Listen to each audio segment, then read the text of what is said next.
আসসালামু আলাইকুম। আজকে আপনাদের সঙ্গে শেয়ার করছি ঘরোয়া পদ্ধতিতে একটি বিরিয়ানি রান্নার রেসিপি।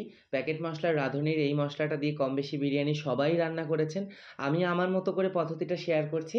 আশা করি আপনাদের একটু হলেও উপকারে আসতে পারবো। আর আপনাদের যদি একটুখানি উপকারে আসে সেটাই আমার সার্থকতা। তো প্রথমেই এখানে বিরিয়ানিটা রান্না করার জন্য আমি ১.৫ কাপ পরিমাণ তেল দিয়ে দিচ্ছি। আজকে আমি এখানে ২ কেজি চাল এবং ২.৫ কেজি মাংসের বিরিয়ানিটা রান্না করব। এর মধ্যে আমি ৩০০ গ্রাম পরিমাণ পেঁয়াজ কুচি দিয়ে দিচ্ছি। কাপের মাপে বললে ২.৫ কাপেরও একটু বেশি হবে। এবারে এই পেঁয়াজটাকে খুব ভালো করে বেরেস্তা করে নিতে হবে। যখন পেঁয়াজগুলো এভাবে গোল্ডেন কালার হয়ে যাবে তখন এখান থেকে অর্ধেকটা পেঁয়াজ আমি তুলে রেখে দিব এবং এই বাদবাকি পেঁয়াজ বেরেস্তার মধ্যেই আমি কেটে ধুয়ে পরিষ্কার করে রাখা মাংসটাকে দিয়ে দিব। আমি এখানে মাংসটাকে রেগুলার কাট করেই কেটে নিয়েছি। আপনারা ছোট করতে পারেন, বড় করতে পারেন, আপনাদের ইচ্ছা। এবারে এই মাংসটাকে এই বেরেস্তা এবং তেলের মধ্যে খুব ভালো করে ভেজে নিতে হবে। মোটামুটি ২০ থেকে ২৫ মিনিটের জন্য ভেজে নিতে হবে। এই পর্যায়ে আমি স্বাদমতো লবণটা দিয়ে দিচ্ছি এবং এটাকে ততক্ষণ পর্যন্ত ভাজবো যতক্ষণ না এটার কালার চেঞ্জ হয়ে যায় এবং পানিটা সম্পূর্ণ টেনে যায়। এই পর্যায়ে আমি এখানে কিছু আস্ত গরম মসলা দিয়ে দিচ্ছি আর সেই সাথে আমি এখানে ১ কাপ পরিমাণ আদা রসুন বাটা দিয়ে দিচ্ছি এবং 1/4 কাপ পরিমাণ এখানে দিয়ে দিচ্ছি জিরা বাটা। সঙ্গে আরও ব্যবহার করব এখানে ১ কাপ পরিমাণ ফ্যাটানো টক দই। ১ থেকে ১.৫ কাপ পরিমাণ টক দই আপনি ব্যবহার করতে পারেন। আর আস্ত গরম মসলার মধ্যে ওখানে জাস্ট এলাচ, দারচিনি আর তেজপাতা ছিল। আমি এখানে রাঁধুনি বিরিয়ানির মসলার একটা প্যাকেট ব্যবহার করছি ২ কেজি চালের জন্য। আপনারা চাইলে এখানে আরেকটু বাড়িয়ে দিতে পারেন। আমি এখানে ১ টেবিল চামচ রাঁধুনির রেডিমেড গরম মসলার গুঁড়িটাও ব্যবহার করছি। এই দুইটা মশলাকে একত্রে মিশিয়ে ব্যবহার করলে স্বাদটা অনেক বেশি ভালো আসে। এবারে খুব ভালো করে এটাকে একটু কষিয়ে নেব। মাংসগুলো এই ভাজার সময় খুব ভালো করে সিদ্ধ হয়ে গেছে। এই পর্যায়ে সিদ্ধ করার জন্য খুব বেশি পানি দিতে হবে না। অল্প একটু দইয়ের বাটিটা ধুয়ে পানি দিয়ে দিলাম।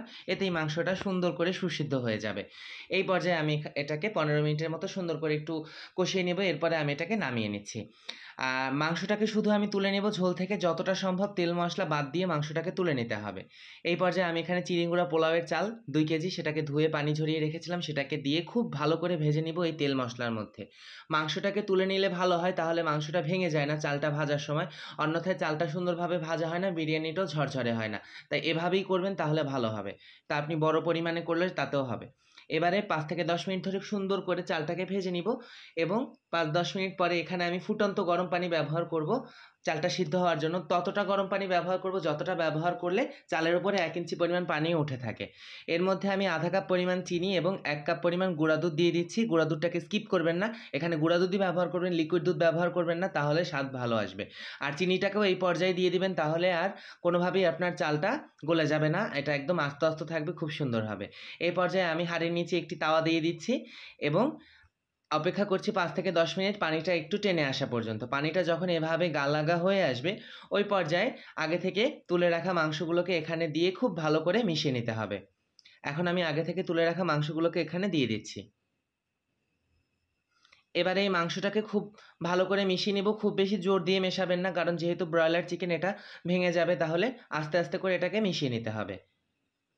মিশিয়ে নিলাম এবং এটাকে ঢাকনা চাপা দিয়ে রাখবো ৫ মিনিটের জন্য। ৫ মিনিট পরে এটাকে তুলে নিয়ে আমি এখানে বেশ কিছু কাঁচামরিচ দিয়ে দিব। আস্ত কাঁচামরিচ ব্যবহার করছি আমি এখানে ২০-২৫টারও বেশি কাঁচামরিচ ব্যবহার করছি। কাঁচামরিচটা যত বেশি ব্যবহার করবেন ফ্লেভারটা তত ভালো আসবে। কাঁচামরিচটা ব্যবহার করে এখানে পুরা পোলাওটাকে এভাবে একদম খুন্তি দিয়ে চেপে দিতে হবে, যাতে কোনো জায়গা থেকে উঁচু নিচু না থাকে। একদম সমান করে চেপে দিতে হবে, এতে করে রান্নাটা ভালো হবে। এর উপরে ঢাকনা দিয়ে উপরে একটি পিতলের থালা দিয়ে আমি এটাকে দমে বসিয়ে রেখেছিলাম ২০ মিনিটের জন্য। এরই মাঝে আমার বিরিয়ানিটা তৈরি হয়ে গেছে। চালটা ফুটে গেলে বিরিয়ানিটা চুলাটাকে নামিয়ে নেবেন, আর ওই সময় চুলার আঁচ মিডিয়ামের থেকেও কম থাকবে। আর এখন আমি কিছুটা বাটার দিয়ে দিচ্ছি, সেই সাথে বেরেস্তা আর একটুখানি কেওড়া জল। আমি এই জিনিসগুলোকে রান্না শেষ হয়ে যাওয়ার পরেই দিই, তাহলে ফ্লেভারটা অনেক বেশি ভালো আসে। আমি ঘি ব্যবহার করি না, আমি বাটার ব্যবহার করেছি। আপনারা চাইলে ঘি ব্যবহার করতে পারেন। আর এই তো এইভাবেই তৈরি হয়ে গেল খুব সহজেই বাড়িতে তৈরি করা মজাদার চিকেন বিরিয়ানি। আমি আশা করব আপনাদের এই ভিডিওটি ভালো লেগেছে। ভালো লেগে থাকলে আমার প্রোফাইল এবং ইউটিউবের সাথেই থাকবেন। দেখা হচ্ছে আপনাদের সঙ্গে আবারও নতুন কোনো রেসিপি নিয়ে, নতুন কোনো এক্সপ্লেনেশন নিয়ে খুব দ্রুতই। সে পর্যন্ত ভালো থাকবেন, সুস্থ থাকবেন। আল্লাহ হাফেজ।